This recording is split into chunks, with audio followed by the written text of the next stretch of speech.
Describe climate change in one word. Dangerous. Urgent. A time bomb that explodes very slowly. I would describe climate change as man-made. Complicated. Unprecedented. Climate change in one word is frightening. Preventable. Dreadful. Urgent. Threatening. Looming. Daunting. Overwhelming. The climate crisis is intertwined with every aspect of our lives, society, and planet. Sometimes it feels like progress is impossible and that the planet is doomed to face these catastrophic consequences. You may want to do something about it, but don't know where to start or feel like you can't make an impact. We already have the solutions to combat the climate crisis. We just need the willpower to change. And that's where our generation comes in. We can fight for the future we deserve. By utilizing our voices, we can keep Earth habitable for generations to come. The human race will eventually adapt and pull through this crisis, but the degree to which it negatively impacts lives is dependent on how quickly and efficiently we act.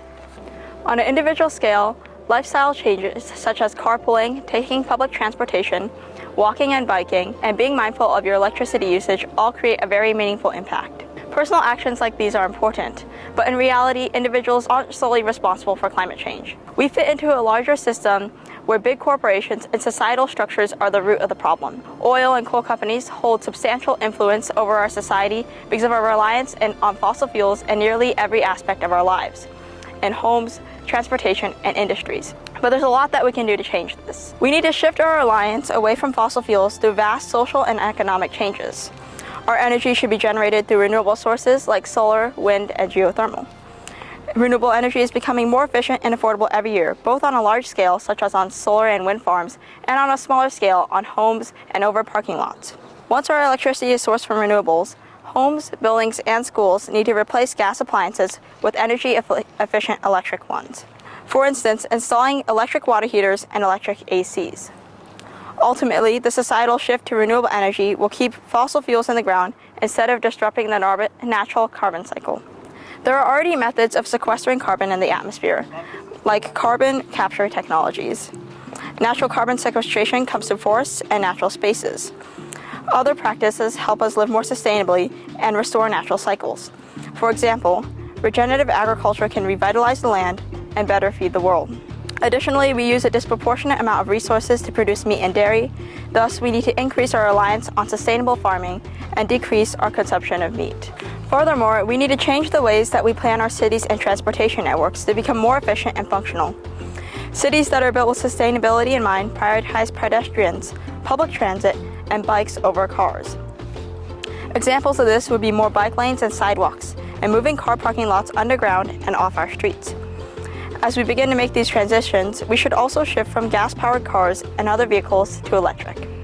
Additionally, we should move towards a circular economy where we reuse materials instead of dumping them in landfills. We see wasteful practices in our day-to-day lives within the packing industry, clothing industry, our food waste, and more. Thus, our overall culture of consumption needs to change.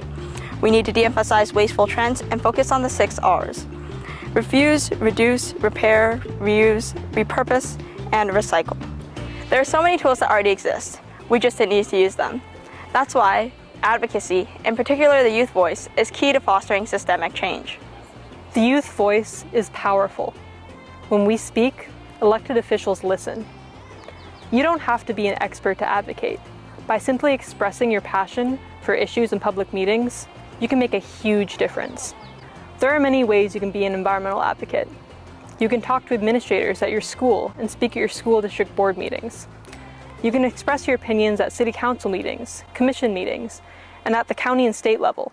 You can even petition companies to change their policies and the way they operate to be more environmentally conscious. Getting started in something like advocacy can be daunting, especially as a young person. Joining an organization like Silicon Valley Youth Climate Action can help you utilize your voice. If you don't have an organization like this in your area, you can establish one at your school or in your city.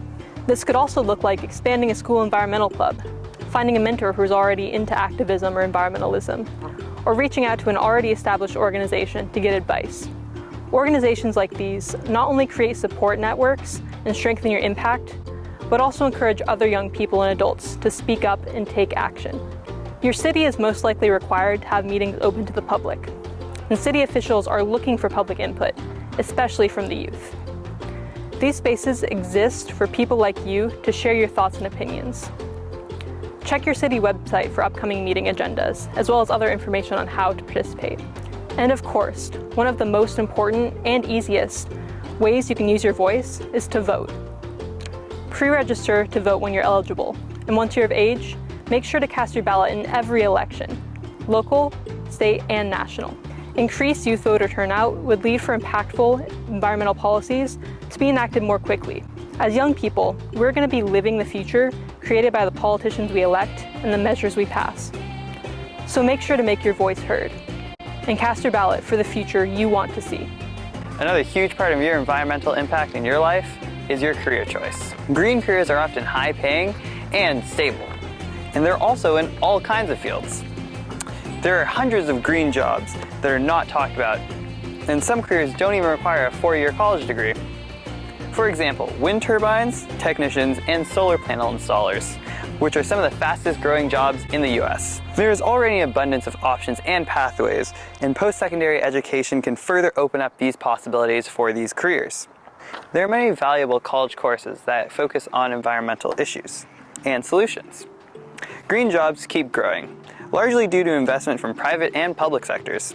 Some interesting jobs include forest restoration, environmental contracting, building retrofitting, environmental law, sustainable agriculture, and environmental consulting.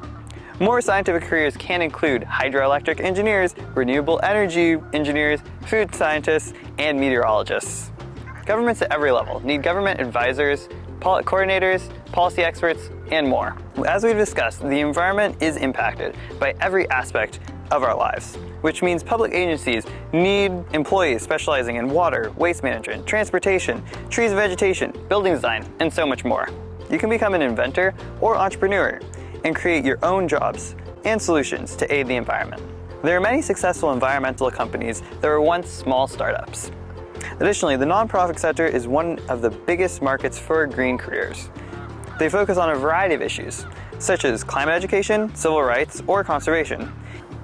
In each of these organizations, there are a wide variety of skills they need to hire: grant writing, legal assistance, marketing, financing, etc.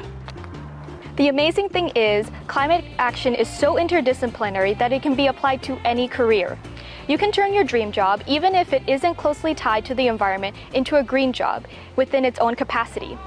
For example, as a teacher, you can encourage your school to adapt environmental policies or implement climate education into your curriculum.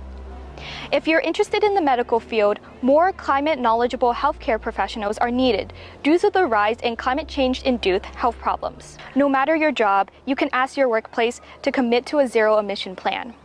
Not only that, you can invest into sustainable companies such as renewable tech startups. Climate change is not only an environmental problem. It is an economic problem, a national security problem, a public health problem, a problem for the world. To effectively address the climate crisis, eventually all jobs are going to need to become sustainable jobs. As young people starting our professional lives, we are in a unique position to establish ourselves in sustainable careers now, so that we are part of industries that prioritize sustainability and address the climate crisis over the next few decades. Green careers provide high-paying salaries and meaningful work in environmental protection that will support the planet and yourself. We hope that you now have a better idea of the ways you can positively influence our collective future. Now that we have offered a few different steps you can take to contribute to the fight against climate change, we encourage you to choose to act, not to resort to nothing. The environmental movement, and truly any large social change, has come from the collective of individuals like you and I. As shown by the most recent IPCC reports, time is only running out quicker, and we are only realizing the consequences are more severe than we ever thought. The time to act isn't just now, it was yesterday.